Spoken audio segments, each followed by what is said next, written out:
Sebelum kita lanjut, jangan lupa like, comment, subscribe, dan nyalakan notifikasinya agar tidak ketinggalan info terbaru lainnya. Semoga bermanfaat. Terhadap kitab Kristen ini yang disayangkan. Ini yang disayangkan. Seperti itu ya, teman. Silakan dilanjut. Izin menyapa, Bang. Roy Ten. Iya. Roy Ten. Ya. Nora, Agama. Selamat Ya, Aga. siang, Bang dan semua yang lain, Bang Faruk juga ya. Saya Kristen. Iya. Ya, Santun kita ya, silakan, Bang. Santun ya, Bang. Ya, jangan kayak Iya, tadi iya. tuh. Ya. Saya senang Cuma sekali. jangan memanaskan juga, Bang ya. Nanti kompor meledak, Bang. Hari ini saya lihat Bang Juma cukup esensi ya. Saya salut dengan apa yang disampaikan. Cuman biasanya Bang Juma ini Tuhan oten miskin. Kalau kita maksudnya Yesus, kira-kira ini Bang Juma tahu ini siapa yang menuliskan ini? Roy, saya masuk sedikit. Ini bukan Atau dari- judul Bang Juma, Ya. judulnya Bang Ya. Faruk. Kita tidak bahas judulnya. Silakan dengan Gurunda. Ini judulnya Bang Faruk yang punya room ya. Lanjut. Ya, biasanya yang saya lihat kan Bang Juma menolak apa yang ditulis Paulus karena ini memang tulisan Paulus gitu. Itu maksud saya. Di situ menariknya karena berapa kali saya dengan Bang Juma itu sering tidak menerima kalau saya memberikan argumentasi dari Udah, tulisan nggak apa-apa. Paulus. Langsung aja, Bang Roy. Langsung aja, nggak apa-apa. Kalau temanya ini pun juga nggak apa-apa dibahas. Ayo, nggak apa-apa. Mau bertanya sama Bang Zuma silahkan juga, nggak apa-apa. Mau nanggapin yang tadi nggak apa-apa gitu loh. Lanjut aja, nggak apa-apa. Silakan. Banyak yang disampaikan tadi, banyak saya yang setuju gitu. Cuman saya agak tertarik karena memang tulisan ini kan diambil dari apa ini? Dari 2 Korintus 8 ayat 9 ini, judul ini.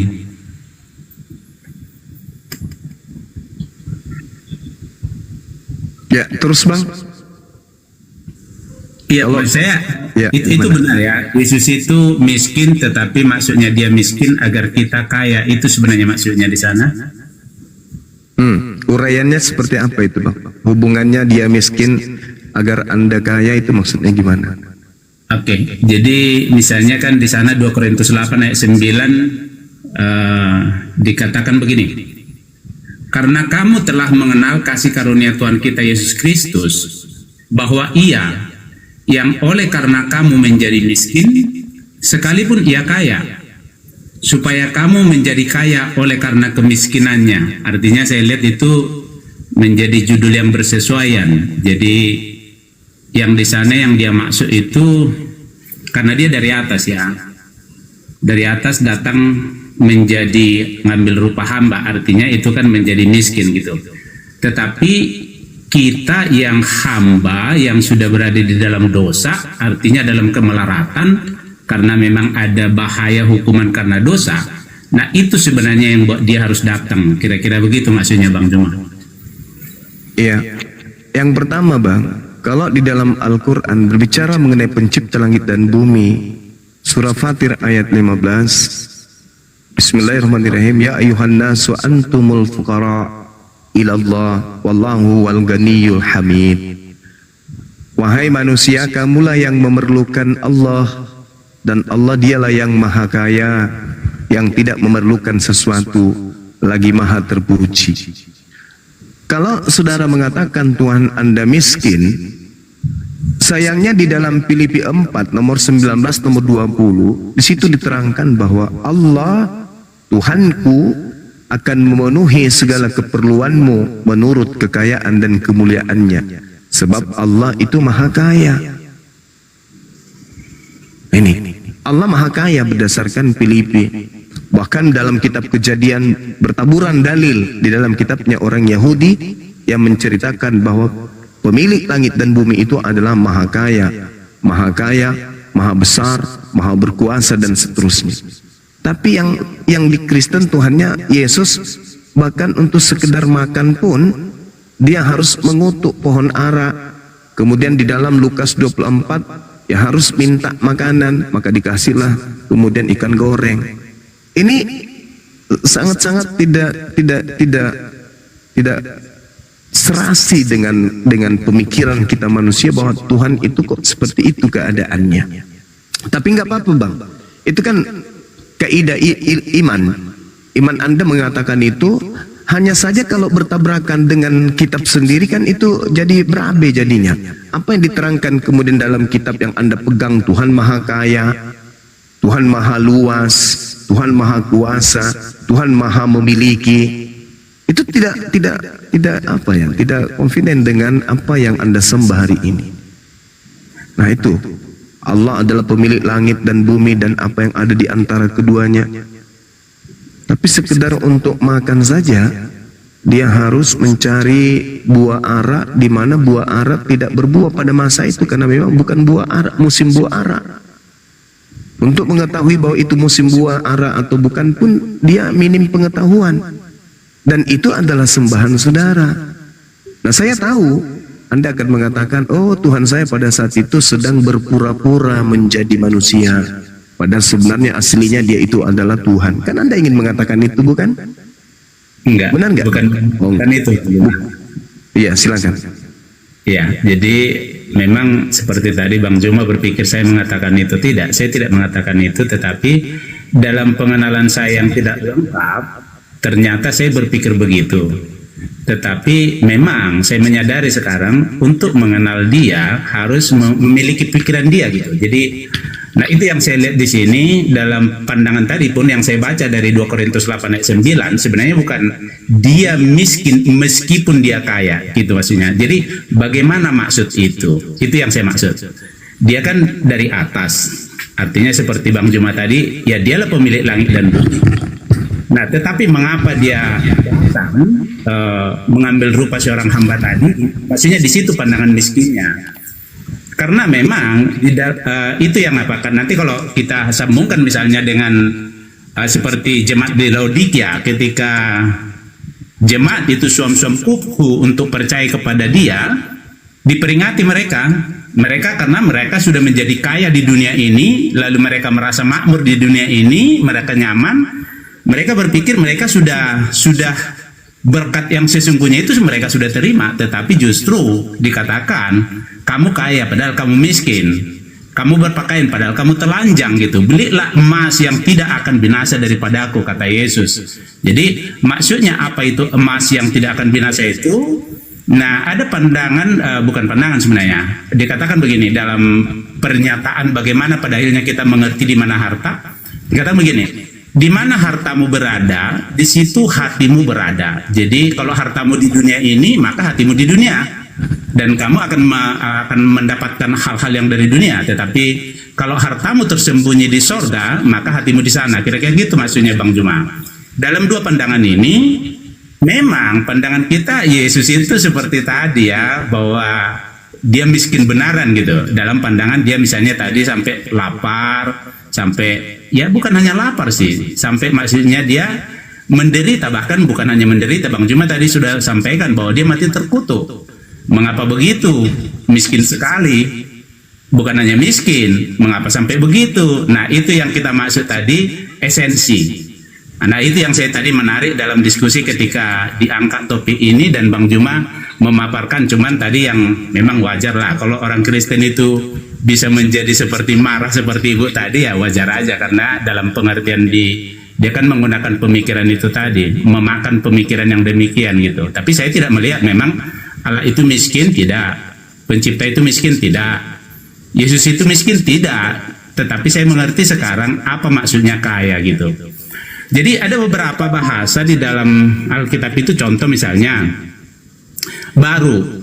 Dalam pandangan manusia baru kan contoh tahun baru, berarti ya bulan 1 lah itu, bulan 2 menjadi buruk gitu. Tapi dalam pandangan Yesus yang baru itu berarti dia tidak akan pernah menjadi usang lagi. Panjang, misalnya panjang umur. Orang berpikir panjang umur misalnya sekarang lah 100 tahun panjang umur. Padahal misalnya kalau Adam aja kan sampai 960 tahun. Artinya itu baru 10% dari sana udah dianggap panjang sekarang gitu. Padahal tidak. Maksudnya panjang itu ya tidak berakhir, kira-kira gitu. Jadi perbandingan pandangan antara pemikiran manusia dan pemikiran Allah di sini kadang yang menjadi bentroknya. Pemikiran kita gunakan menilai Allah, ya memang tidak mungkin lah, itu tidak logis lah, kira-kira gitu Bang Jemaat. Oke, baik kawan. Jadi gini, ketika saudara memaparkan tentang perihal Yesus, dia tidak miskin tapi dia kaya. Bagi saya itu adalah suatu pembelaan iman terhadap sembahan, wajar. Nah, saya sebagai orang di luar Kristen melihat di sini Yesus sebagai Tuhan yang berpura-pura. Dia maha kaya, dia Tuhan katanya, yang kemudian remeh-temeh alam semesta ini buatnya. Tapi pada faktanya, realnya secara histori, ketika dia datang sebagai manusia, dia butuh suplemen makanan, minuman, dia butuh nutrisi untuk hidup, dia butuh oksigen untuk hidup, dia butuh air untuk hidup, dia butuh apa yang dibutuhkan oleh makhluk untuk hidup. Kalau nanti kemudian Anda mengatakan dia itu pada saat itu sebagai manusia, oke, I know, saya tahu. Tapi permasalahannya adalah, apakah Tuhan Anda sedang berpura-pura? Sedang bersandiwara? Sedang memainkan lakon? Dia sebagai aktor? Ini penting untuk kita tahu. Apakah Yesus yang Tuhan Anda itu sedang berpura-pura? Kalau dia sedang berpura-pura, dengan kata lain dia sadar kalau dia sedang membohongi manusia. Ucapannya sah, ucapannya valid, ucapannya tidak diragukan. Aku tidak dapat berbuat apa-apa dari diriku sendiri. Barang siapa yang menolak ucapan Yesus ini, maka dia kufur, ingkar terhadap ucapan Yesus. Dia tidak percaya kepada Yesus. Permasalahannya sebaliknya. Jika percaya kepada ucapan Yesus ini dan ternyata dia adalah Tuhan sebagaimana iman Kristen, maka Kristen terjebak di dalam kebohongan yang ada terbungkus kepura-puraan Yesus. Pantaskah Tuhan berpura-pura? Pantaskah Tuhan bersandiwara? Pantaskah Tuhan berbohong di hadapan ciptaannya? Ini masalah yang sangat kompleks. Di saat dia mengatakan aku tidak dapat berbuat apa-apa dari diriku sendiri dan dia adalah Tuhan, maka dia bohong.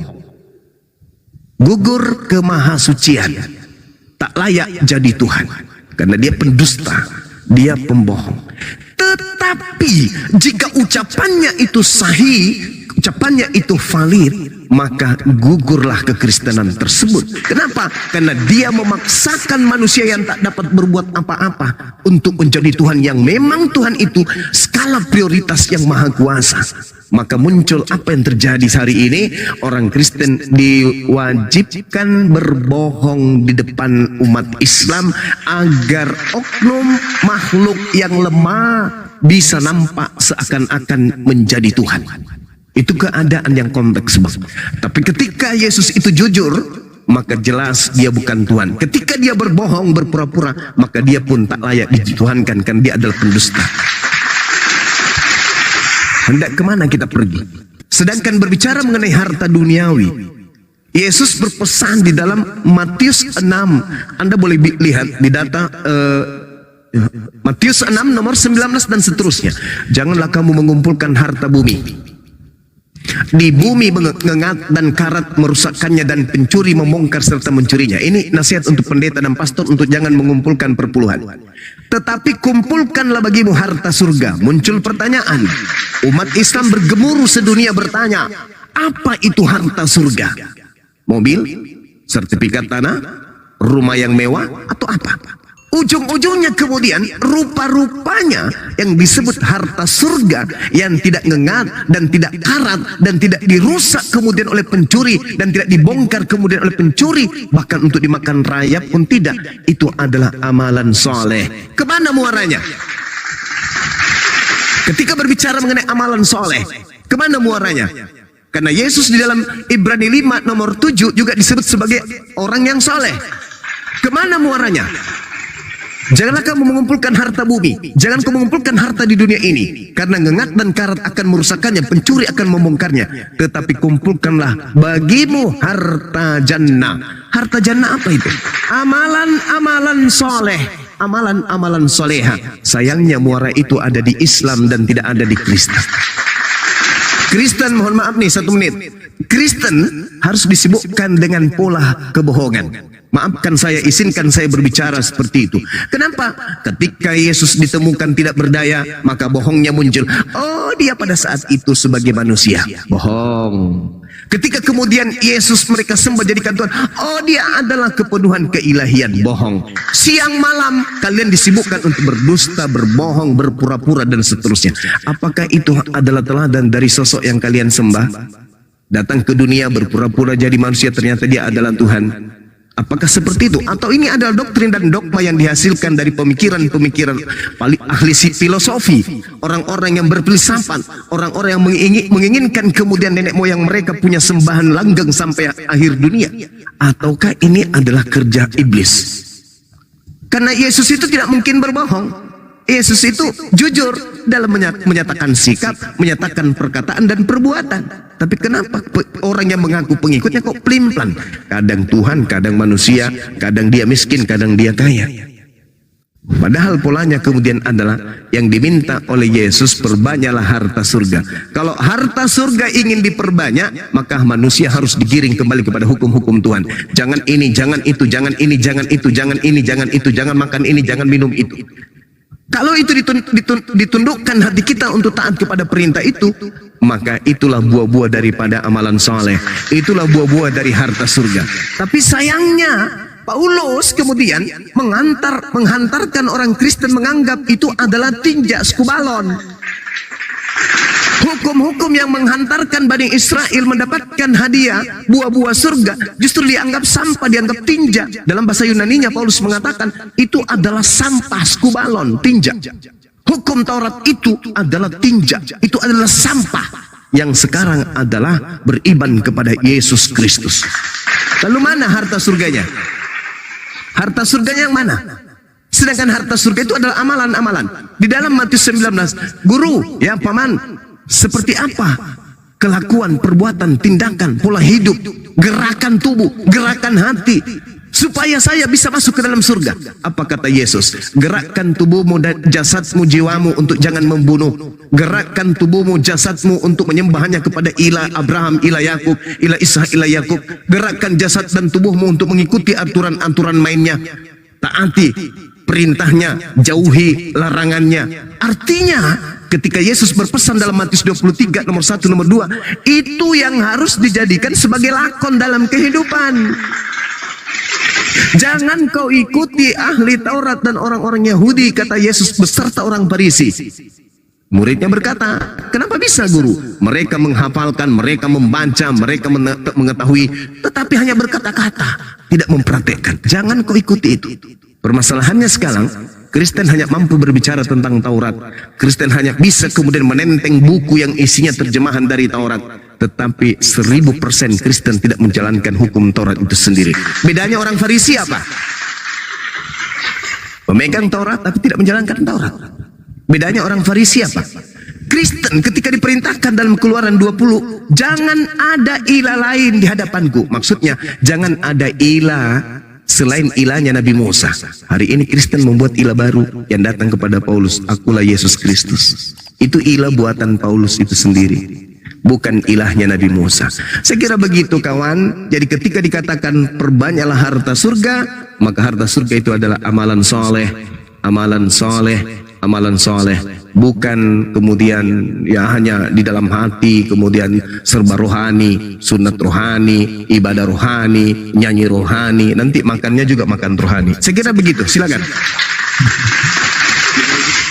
Terima kasih Bang Juma. Itu apa ya, maksudnya cukup teratur, tetapi karena panjang saya tidak tahu maksudnya nanti apa bisa menanggapi banyak hal ya disampaikan itu. Nah, saya setuju. Memang ketika melihat itu di dalam kekristenan sekarang, saya tidak bisa juga berkata bahwa kalau dia Kristen dia pengikut Yesus gitu. Saya tidak bisa berkata itu juga. Karena memang berbeda ya, agama Kristen dengan pengikut itu beda. Seperti Bang Juma sampaikan, sebenarnya pengikut itu melakukan apa yang dikerjakan oleh tuannya gitu. Itu pertama dulu. Jadi saya tidak pernah lagi maksudnya memandang orang atau bertanya kepada orang agar saya mengenal dia gitu, tidak. Karena memang saya sudah mengerti sekarang, tanpa diberitahukan kepada kita, tanpa ada pertolongan dari atas, sebenarnya kita tidak mungkin mengenal dia yang datang dari atas. Itu sudah ditulis. Nah, itu sebabnya saya juga tadi tidak juga harus bertanya lagi kepada pendeta untuk mengenal itu. Nah, saya setuju itu. Nah, tentang remeh-temeh gitu, memang tadi Bang Juma sudah seperti mengunci. Kalau dia pura-pura tidak pantas Tuhan, kalau dia serius dengan perkataannya tidak pantas Tuhan juga. Nah, jadi nggak ada pilihannya di sana. Tetapi memang dia menjadi Tuhan bukan karena dia pura-pura atau dia memang serius melakukannya. Tetapi memang Bapa yang di sorga itu yang menyatakan itu. Nah, itu sebabnya dikatakan mengapa dia harus menjadi Tuhan. Saya katakan Tuhan ya, karena kalau sebenarnya kalau saya berkata Tuhan dengan Tuhan pun dalam pemikiran apa yang di dalam kitab suci itu bisa saya terangkan, tetapi dalam pemikiran orang kan nanti seperti Yesus itulah Bapa itu. Nah, itu memang menjadi kesulitan sendiri nanti dia di sana. Nah, itu yang banyak orang-orang Kristen banyak berdebat dan memang menjadi kesulitan dia di sana gitu. Jadi saya melihat bahwa ketika dikatakan Allah itu tidak pernah dia maksudnya seperti ada lagu, bahkan sekarang lagu rohani orang Kristen, suka-sukamu Tuhan, suka-sukamu Tuhan. Wah, saya betul-betul itu sedih mendengarnya. Kenapa? Tanpa pengertian. Jadi pencipta itu betul-betul memang adil gitu. Jadi kalau dia suka-suka itu lalim. Kita harus bisa mengenal dia dengan cara yang ditunjukkannya, melalui perbuatannya, melalui perkataannya, melalui kehendaknya. Jadi itu harus pasti gitu. Maka ada dalam cerita Alkitab seperti Ayub. Ayub ini sangat soleh, saking solehnya dia kan kalau ada misalnya di dalam hukum Taurat, kalau lakukan kesalahan harus mengorbankan hewan untuk penebusan itu, tebus salah.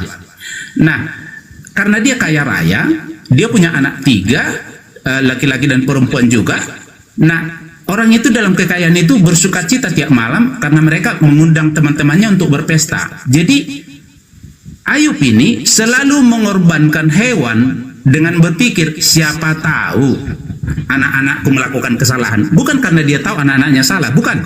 Tapi dalam kesalehan dia mengorbankan itu karena berpikir siapa tahu anak-anakku berbuat kesalahan. Itulah kesalehannya. Tapi dalam suatu waktu jalan-jalanlah iblis ini berdiskusi dengan bapak itu. Kau lihat Ayub, bagaimana hambaku Ayub? Katanya kepada iblis, wah ya wajarlah dia memuji-muji engkau, orang dia semua ada gitu, ada semua, nggak ada yang susah dalam hidupnya, dia kaya raya, dia sehat, dia begini. Oke, aku berikan kuasa kepadamu untuk mengambil seluruh kesehatan dan juga hartanya. Lalu dalam satu waktu ditimpa kebinasaanlah seluruh orang itu, hartanya habis dan sampai akhirnya anak-anaknya habis, sampai Ayub dicaci maki oleh istrinya. Maksudnya istrinya bilang, udahlah kutuki Tuhanmu itu, habis itu matilah kau gitu. Karena Ayub sendiri sudah sangat menderita, di dalam badannya pun ada borok. Oke, tetapi dia tidak mau mengutuki Allah itu. Dia berkata kepada istrinya, loh masa kita terima yang baik aja dari dia, kalau yang buruk kita tidak terima. Akhirnya istrinya maksudnya seperti mengutuki dia lah. Nah, terdengarlah kepada 3 orang sahabatnya dia, ada Bildad, Sua dan satu lagi di sana dari Teman. Mereka itu melihat Ayub dengan seluruh penderitaan itu. Bang Juma, tahu berapa lama orang tertegun? Kita biasakan lihat penderitaan orang bisa tertegun sampai misalnya bermenit-menit, kira-kira begitulah. Oh, mohon maaf, Bang Juma lagi keluar ya? Ya, host. Halo? Kayaknya mental. Bang Naga, Teking, lihat di bawah. Bang Paro. Naga, Bang Naga. Teking. Bang Faro. Kalau itu kayaknya kena tombak kayaknya. Bang Naga, Bang Faro. Teking. Ini gak ada moderator yang ini. Iya lanjut bang. Lanjut bang. Makasih. Jadi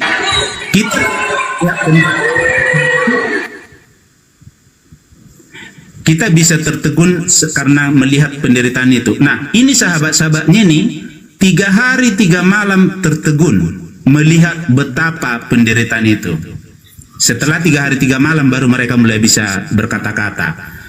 Ketika sahabat ini berkata kepada Ayub bahwa kau pasti melakukan yang salah. Allah itu tidak pernah salah menghukum. Allah itu baik. Allah itu, mereka memuji-muji Allah dan menyalah-nyalahkan Ayub.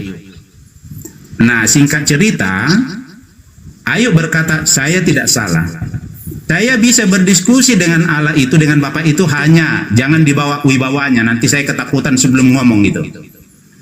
Oke? Jadi dia tidak salah, dia itu pendapatnya. Sampai akhirnya teman-temannya juga seperti memarahi dia. Mana ada manusia yang benar? Mana ada kau tidak salah? Allah itu yang selalu benar gitu. Tetapi di akhir cerita, justru ketika maksudnya Allah itu datang dalam berkata-kata dengan Ayub, dikatakan, Ayub, mari kita bicara sebagai laki-laki. Karena itu permintaan Ayub. Ketika aku menjadikan bumi ini dengan seluruh tiang-tiangnya, dengan seluruh rancangannya, kau di mana? Ketika aku menjadikan kuda Nil yang ada di sungai Nil dengan seluruh rahangnya yang kuat itu, kau di mana? Lalu Ayub langsung berkata, hanya dari orang aku dengar tentang engkau. Hari ini aku Poinnya tidak akan... bang, poinnya bang, abangku, poinnya. Poinnya di sana. Lanjut. Ya, poinnya.